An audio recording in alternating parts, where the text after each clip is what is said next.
Yesus sendiri yang mengatakan bahwa akulah gembala yang baik. Gembala yang baik yang memberikan nyawanya bagi domba-dombanya.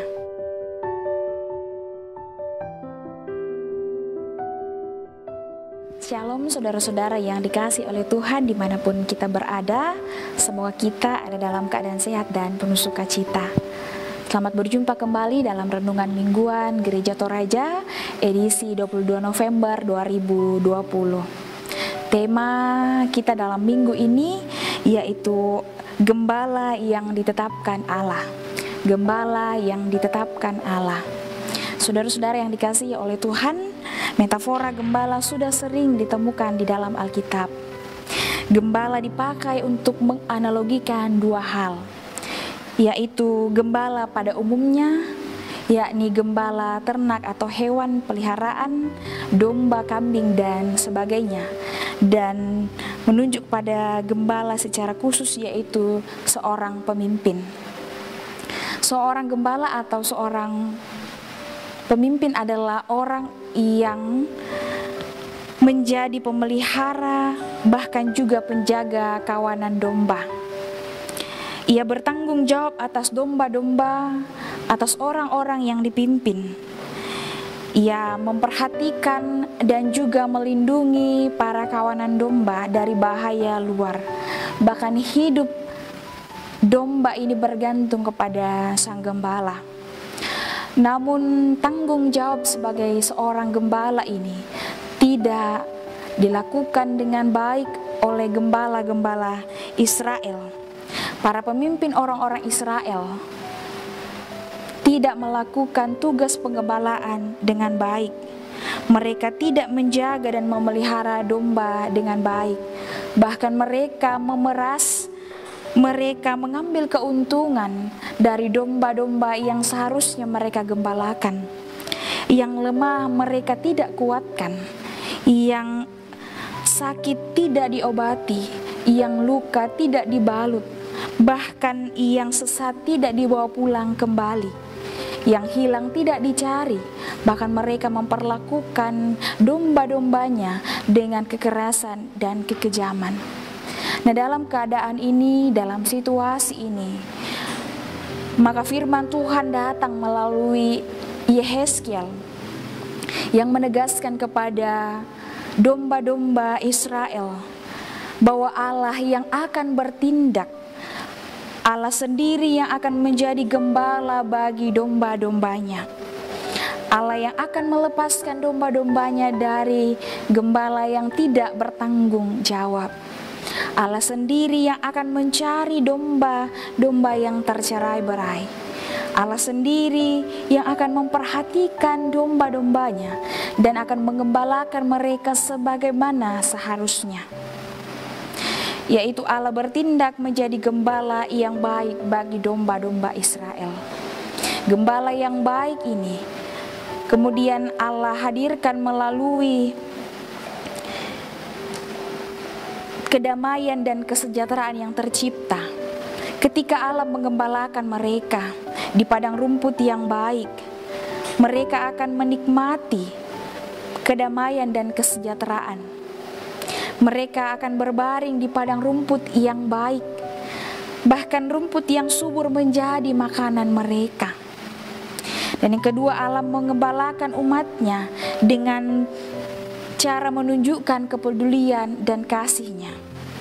Sebagai gembala yang baik, yang hilang akan Allah cari, yang sesat akan dibawa kembali, yang sakit akan diobati, yang luka akan dibalut. Allah sungguh memberi perhatian dan perlindungan kepada domba-dombanya. Dan yang ketiga, gembala yang baik itu mengenal setiap domba-dombanya. Allah bertindak sebagai hakim memisahkan domba-dombanya, domba yang taat dan kambing yang tidak taat. Saudara-saudara yang dikasihi oleh Tuhan, kehadiran gembala yang baik yang digambarkan di kitab Yehezkiel ini nyata di dalam Yesus Kristus. Yohanes 10 ayat yang ke-11, Yesus sendiri yang mengatakan bahwa akulah gembala yang baik. Gembala yang baik yang memberikan nyawanya bagi domba-dombanya. Yesus menempatkan kita ada di posisi yang berharga. Yesus menekankan bahwa Ia gembala yang baik yang telah memberikan nyawanya bagi kita domba-dombanya. Nah, karena itu saudara-saudara, dari firman Tuhan hari ini kita diajak dan diingatkan, pertama-tama mempercayakan hidup kita seluruhnya kepada Sang Gembala yang telah ditetapkan, yaitu Yesus Kristus. Dia gembala yang mengenal kita, gembala yang peduli, penuh perhatian, merangkul dan juga memulihkan kita. Bahkan Ia telah memberikan hidupnya bagi kita. Dan jemaat Efesus telah memberikan teladan bagi kita merespon kebaikan Sang Gembala, yaitu dengan terus hidup dalam kasih dan mengucap syukur. Dan secara khusus di minggu ini kita memasuki akhir tahun gerejawi.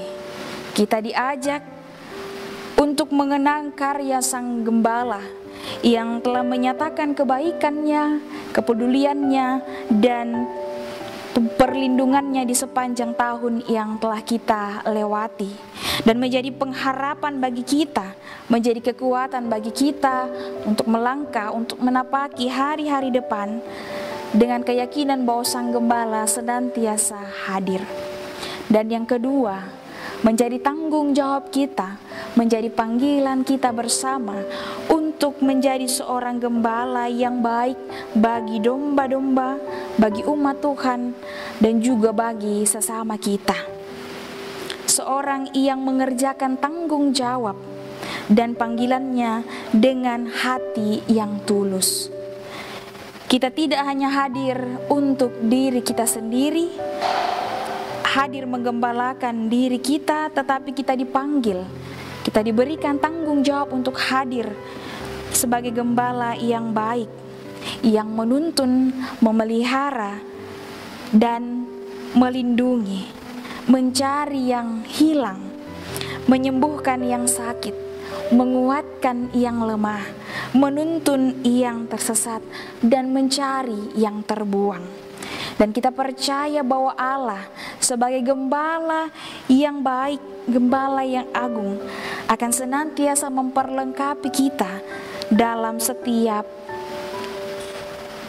kepercayaan dan tanggung jawab yang kita diberikan atau yang diembankan bagi kita. Terpujilah Tuhan. Amin.